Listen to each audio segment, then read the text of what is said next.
Hello guys, പുത്തൻ promo വിശേഷങ്ങളിലേക്ക് എല്ലാ കുട്ടികാർക്കും സ്വാഗതം. അങ്ങനെ നമ്മുടെ പൂർണിമാമ വീണ്ടും നമ്മുടെ ഇന്ദ്രജിത്തിന്റെ കാല് പിടിക്കാൻ വേണ്ടി വന്നിരിക്കുകയാണ്. ഇന്ദ്രജിത്തിന്റെയും അമ്മയുടെയും. എന്നിട്ട് പൂർണിമാമ പറയുന്നുണ്ട്, നിങ്ങൾ എത്രയും പെട്ടെന്ന് കല്യാണത്തിന് ഒരുക്കാവണം, അല്ലെങ്കിൽ ഒന്നും ശരിയാവത്തില്ല എന്ന് പറയുന്നുണ്ട്. അപ്പൊ ഇന്ദ്രജിത്ത് പറയുന്നുണ്ട്, എന്തൊക്കെ വന്നാലും ഞങ്ങൾ പറഞ്ഞ ഡേറ്റിലേ വരത്തുള്ളൂ കല്യാണം. ഞാൻ ഋതുവിനെ പൊന്നുപോലെ ഈ കൈവെള്ളയിൽ കൊണ്ട് നടന്ന് നോക്കിക്കോളാം, അതുപോലെ നിങ്ങൾക്ക് എന്നൊക്കെ പറഞ്ഞ് നമ്മുടെ ഇന്ദ്രജിത്ത് ഭയങ്കര സൈക്കോ പോലെ നമ്മുടെ പൂർണിമാമയോട് കാര്യങ്ങൾ പറയുന്നുണ്ടേ. അപ്പുറത്താണെങ്കിൽ നമ്മുടെ സേതു ഇങ്ങനെ കല്യാണ കാർഡ് ഇങ്ങനെ നോക്കുവാണ്, നമ്മുടെ സേതുവിന്റെയും പല്ലവിയുടെയും.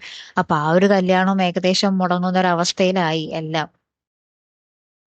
ഇത്രോ നാളും ആ ഒരു കല്യാണക്കുറി കാണുമ്പോൾ ആ ഒരു സന്തോഷമായിരുന്നെങ്കിൽ, ഇപ്പോൾ നമ്മുടെ സേതുവിന് ആ ഒരു കല്യാണക്കുറി കാണുമ്പോൾ നെഞ്ചത്തൊരു ഭാരം എടുത്തു വെച്ചൊരു പോലെയാണ് അല്ലെ. അപ്പൊ നമ്മുടെ സേതു ഇതൊക്കെ ഇങ്ങനെ നോക്കി ഭയങ്കരമായിട്ട് ഇങ്ങനെ സങ്കടപ്പെട്ട് നിൽക്കുമ്പോൾ നമ്മുടെ ഋതു വന്ന് നമ്മുടെ സേതുവിന്റെ കാലിൽ വീണ് മാപ്പ് പറയുന്ന ദൃശ്യങ്ങളൊക്കെ ആട്ടോ നമുക്ക് കാണുവാൻ സാധിക്കുന്നത്. നമുക്ക് നോക്കാം ഇത് എവിടം വരെ പോകുമല്ലേ. കാത്തിരുന്ന് തന്നെ കാണാം. അപ്പൊ അടുത്തൊരു വീഡിയോയുമായി വരുന്നത് വരയ്ക്കും ഗുഡ് ബൈ.